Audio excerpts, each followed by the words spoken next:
Assalamualaikum warahmatullahi wabarakatuh.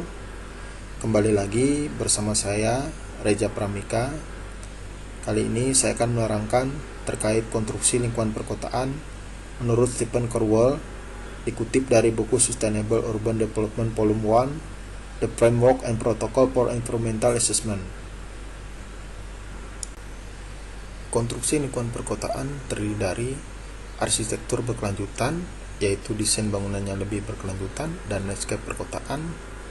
Kemudian konstruksi berkelanjutan adalah kegiatan konstruksi itu sendiri yang meliputi pengadaan bahan dan komponen, proses perakitan dan atau perbaikan bangunan atau elemen infrastruktur, dan atau landscape secara lebih berkelanjutan. Kemudian faktor-faktor yang menentukan arsitektur bangunan perkotaan. Yang pertama, kekayaan dan kemakmuran menentukan kemampuan untuk membayar barang dan jasa. Yang kedua, gaya hidup, status sosial perseorangan dan perusahaan. Yang ketiga, nilai-nilai kebudayaan dalam kemasyarakatan. Yang keempat, sistem kepercayaan atau agama. Selanjutnya, tantangan dalam konstruksi untuk mengurangi dampak lingkungan, di mana cara terbaik untuk meminimalkan semua dampak ini adalah dengan cara melakukan proses recycle ataupun daur ulang bahan material untuk proses konstruksi itu sendiri, serta melakukan rehabilitasi atau melakukan perbaikan bangunan tanpa meningkatkan kualitas ataupun kapasitas agar dapat digunakan kembali sesuai kondisi semula. Kemudian, untuk menuju desain dan proses konstruksi berkelanjutan. Dalam proses konstruksi berkelanjutan, bahwa klien dibantu dengan anggota tim proyek dapat menetapkan standar perbaikan keberlanjutan yang akan disampaikan melalui desain dan konstruksi. Berikut masalah lingkungan dalam tahap prakonstruksi. Untuk desain bangunan konseptual harus berupaya memaksimalkan pemanfaatan sumber daya energi matahari, angin, dan air yang tersedia dari lokasi. Konsep yang biasa digunakan, yang pertama, bentuk desain bangunan harus memungkinkan pencahayaan alami masuk lewat jendela dan ventilasi.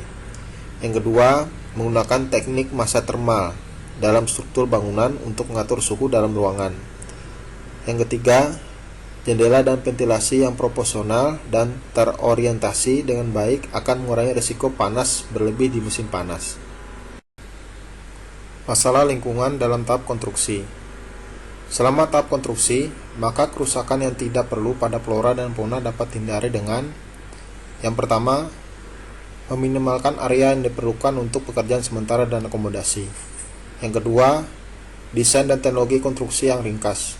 Yang ketiga, meminimalkan penggalian, pergerakan tanah, dan penghancuran habitat alami.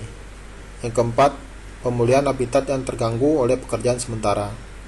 Yang kelima, mengatur lokasi sementara untuk flora dan fauna selama proses konstruksi berjalan dan melakukan reintroduksi untuk memulihkan habitat mereka. Selanjutnya, untuk masalah keselamatan kerja dalam tahap pembangunan konstruksi. Dalam meminimalkan risiko kecelakaan kerja di lokasi proyek, baik itu untuk pekerjaan proyek ataupun masyarakat umum, sebagai berikut. Yang pertama, wajib mematuhi semua peraturan tentang praktik kerja yang aman dalam penanganan material pekerjaan di lapangan dan mengutamakan keselamatan kerja. Yang kedua, memastikan material, komponen, dan peralatan sudah sesuai dengan peraturan ataupun persyaratan keselamatan dan perlindungan kebakaran. Yang ketiga, memastikan kawasan lokasi proyek tidak dimasuki oleh orang yang tidak berkepentingan dengan cara memasang pagar pembatas untuk menutupi ataupun membatasi area proyek. Yang keempat, memberikan penerangan yang memadai di sekeliling lokasi proyek untuk memastikan keselamatan kerja pada saat bekerja di malam hari. Yang kelima, memastikan jalur evakuasi untuk kebakaran dan layanan darurat lainnya sudah tersedia saat kegiatan proyek berjalan. Yang terakhir, mensosialisasikan kepada warga masyarakat di sekitar lokasi proyek ataupun polisi ataupun pihak lainnya mengenai perlindungan keselamatan publik selama pekerjaan konstruksi berlangsung. Kemudian dapat kita ambil kesimpulan. Yang pertama, menghemat penggunaan sumber daya dan usahakan untuk menggunakan kembali atau mendaur ulang, serta meminimalkan konsumsi energi dari bahan bakar fosil. Yang kedua, menghormati kebudayaan dan tempat bangunan bersejarah, serta melakukan rehabilitasi kembali pada bangunan yang rusak. Yang ketiga, meminimalkan kerusakan ataupun pencemaran pada sistem lingkungan hidup. Yang keempat, pastikan partisipasi pemangku kepentingan dalam setiap proses pengambilan keputusan ataupun kebijakan. Sekian dan terima kasih. Wabillahi taufiq wal hidayah. Wassalamualaikum warahmatullahi wabarakatuh.